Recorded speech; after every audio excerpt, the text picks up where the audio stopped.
Hello again everyone and welcome back to Reddit Aliens. I'm John and as always, thank you so much for being here. A good topic for you today? Let's do it. What's the creepiest, most unsettling experience you ever had that you have no explanation for? Please remember to like, share, hype, and subscribe. It wasn't creepy while it was happening because I was so young, but in hindsight, it's pretty weird and a bit disturbing. When I was very young and shared a bedroom with my little sister, I woke up one night to the sound of puppies whimpering. I looked under my bed and there were two puppies, one black, one brown and white. I woke my little sister and we crawled under the bed to interact with the puppies, never questioning where they came from. We were very, very young. Eventually our dad heard us and yelled through the door to go to bed, so we did. Never saw those puppies again. I asked my sister about this recently, and she still remembers it too. Not creepy, but still freak-out material. My mom passed several months prior. I woke up around 3 a.m. with the lights on in the living room and the TV was on at full volume. I walk out of my room into the living room, and my mom is sitting in the rocker swivel chair, knitting with her back to me. TV at full blast and all the lights on. I turned to look at the clock. It was 3:44 a.m.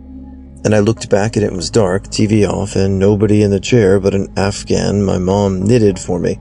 I lost it.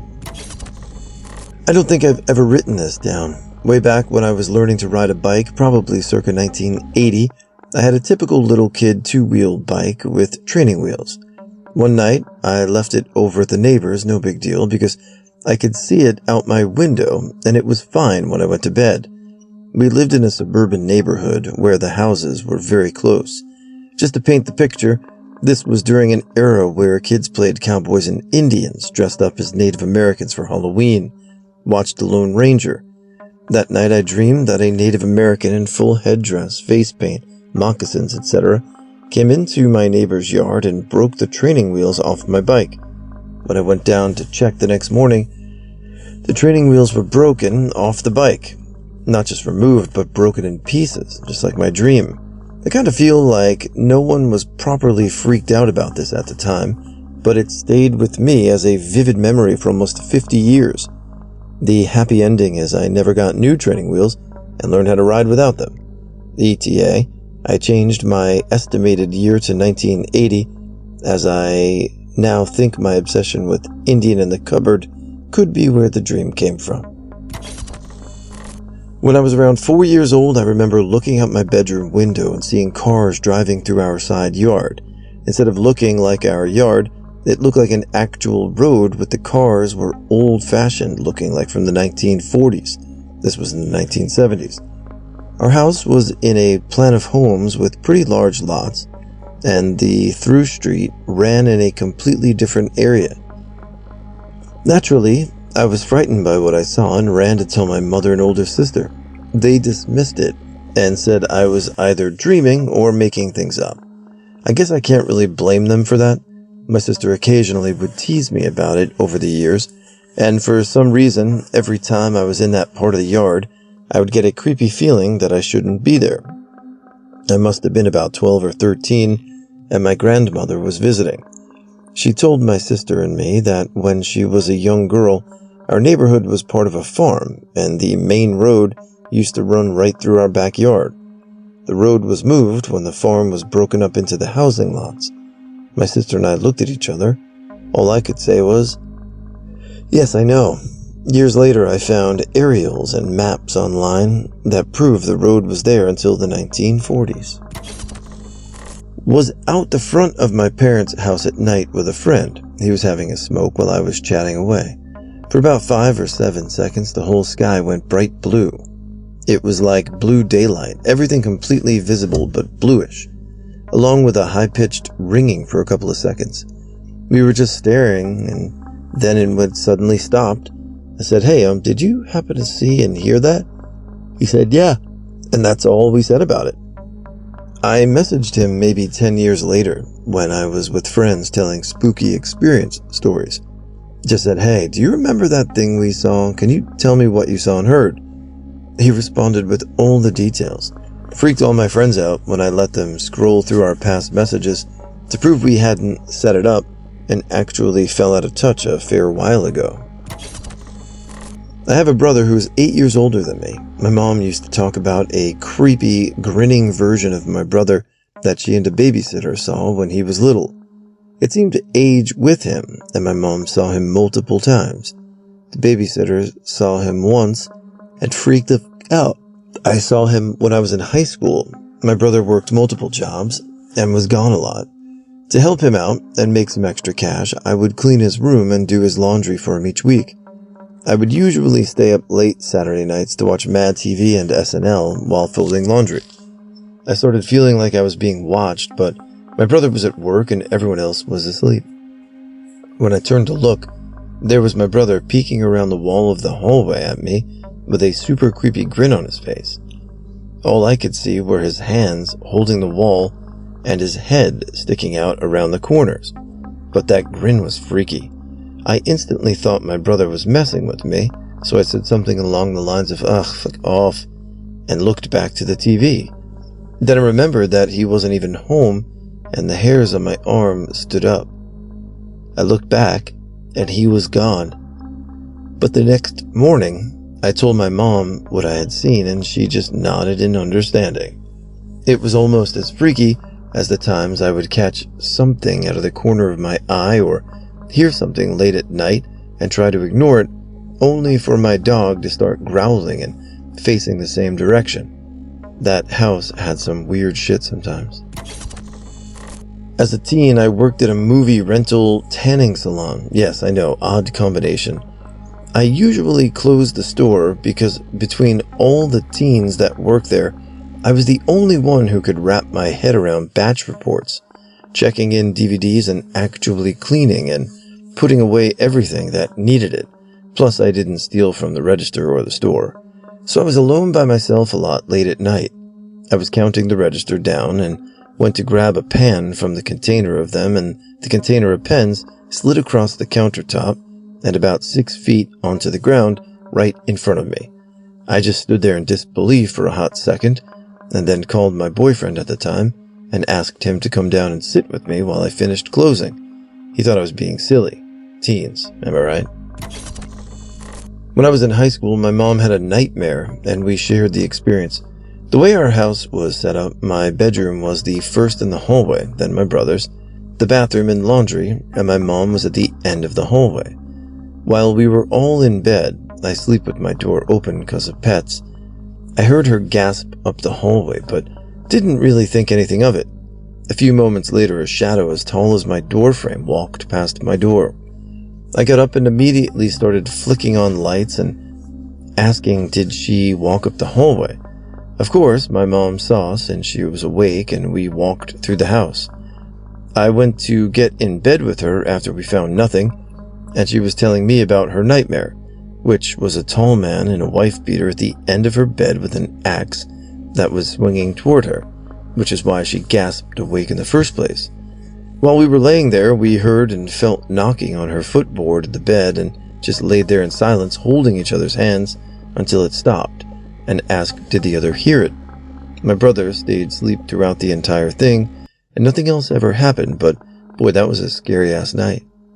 I definitely don't look at my doorway for too long at nighttime if I can help it, and I have fairy lights in my room, so it's never completely dark. A lot of interesting things today, bordering on the paranormal today, so I enjoy it. You guys ever have any strange experience similar to this? Have a good day. Was about 17 years old. My dad's company he worked for had a beach house in Brookings, Oregon, that senior employees could sign up for and use for free for a few days a week. So we head there, and it's great, exactly as advertised. I decided to head out at night with a buddy who I had brought with me, just kind of explore and drive around the town. We turned down this one road and made it a couple of 100 feet down. For context, there were high bushes on each side of the road and trees creating a canopy over the road. After we made it a little down, the headlights of the car just kind of stopped lighting stuff. It was a wall of black in front of us. No street lights, house lights, nothing. We pulled forward a little more, and the headlights continued to kind of end at this wall of black and just stop illuminating anything beyond or around it. Buddy and I each got a chill down our spines and decided it wasn't worth exploring anymore. We backed up and turned around and left. It was absolutely surreal. Here I am over 30 years later, and if you put a gun to my head, I'd say that someone built a wall and painted it with Vanta black. But back then, I don't know. It was just eerie as hell. We went back in the daytime the next day, totally normal road. Absolutely nothing that could be quantified as a reason for the road and lights to just not exist. Beyond the point we found the previous night. Did not investigate it anyway or anymore the rest of the trip and went home after a few days with a creepy story and plenty of skeptical looks from friends and family my buddy and I told about it. Not creepy per se, but definitely unexplained, was riding shotgun with my family through a pretty densely populated area in Central Florida during broad daylight and looked out the window to see a group of 6 or 7 people in either Colonial or what I can only presume to be Amish. I'm rationalizing. Dressed standing around the narrow strip of grass in front of an operating Burger King restaurant, digging a hole in the ground with a shovel. The man was in a black frock coat and pants and a black wide-brim hat, and the women were all in long skirts and kerchiefs and bonnets. Nobody else saw it. The fact that it was on the Burger King property is possibly what perturbs me the most. April of 2015, I was up late working with a couple other teams for a large implementation IT and decided to take the dog out and grab a smoke while the other team finished up their work. It was about 3 a.m., so I didn't bother with a leash and just headed downstairs and outside. Once we got out, my dog went over to the grassy area in front of my apartment building and started her 5-minute ritual of picking the perfect poop spot. I grabbed a spot on the stairs and lit a cigarette. The grassy area my dog was scouring was very well lit, but the rest of the neighborhood was nearly pitch black due to the lack of streetlights, so it almost looked like a wall of darkness starting just at the street. Anyways, I'm sitting there watching my dog in the light when out of nowhere I see something move out onto the street and onto the grass and behind a tree about 30 yards in front of my dog. She had her back to it, so she never saw it, and whatever it was didn't make any sort of sound while it moved. So I thought my eyes were playing tricks on me, and it was probably a good time to get back and check it out. I got up off my butt and took a few steps in my dog's direction. It was about then that my dog went on the defensive. Her hackles came out, and she started growling, and her body went completely stiff. When I caught up to her, she was locked in on a tree in front of her, just staring and growling. It was the same tree I had seen, whatever I had seen, move behind it. I tried to get her to follow me, or respond to me, or even look at me, but she was just all about that tree. At this point, I figured she was just spazzing out at some perceived non-threat, something she had done before when she came across a new sign at the park that hadn't been there before. This time, though, I wasn't interested in her taking another 5 minutes to figure out what it was before trying to make friends with it, because I knew she first had to bark at it aggressively for a minute or two, and I didn't want to wake up the entire neighborhood. As it goes from here, I remember leaning down on one knee to talk to her in a soft voice. As I got down on one knee, I looked over at the tree and saw it was standing in front of the tree, and it stood about 10 feet tall. It resembled a man in figure, but was too skinny to host any sort of major organs. It was black from head to toe, and I don't know if it was the way the light was catching it, but it looked almost like a 2D stick figure that had jumped off a notebook page or something. No discernible features whatsoever. I froze, my dog got real quiet, and for a second or two, it was just us three staring at each other. Then it took off running down the street, or more like glided down the street in the oddest fashion, almost like the way a cross-country skier moves. It was odd and hard to describe. It didn't make a sound as it ran, and moments later it disappeared into the dark. My dog relaxed after that, and we headed back inside. I was around 9 years old. We were visiting my mom's parents and stayed overnight. There was a storm that night and the thunder woke me up. Constant lightning, but between flashes I could see a weird greenish glow coming from the hallway. I got out of bed and, being clumsy, absolutely bashed my hip against a little table in the cluttered and unfamiliar room. I would later awake with a giant bruise to prove this happened. I got to the hallway and realized that glow was coming from the room across the hall that my mom was sleeping in. I got to the doorway and I could see what's glowing. A giant, 3-foot-tall old woman's hand from the wrist up, not moving, like the fingers individually, but rotating slowly. The whole thing like a sculpture. Yeah, my 9-year-old brain couldn't fathom what I was seeing any more than it makes sense to write out. I just gaped at it. I watched it rotate and blindly took in the details, frozen in fear because it was so weird. I could see the paper thinness of the skin, the veins winding their way up, the deep nail beds.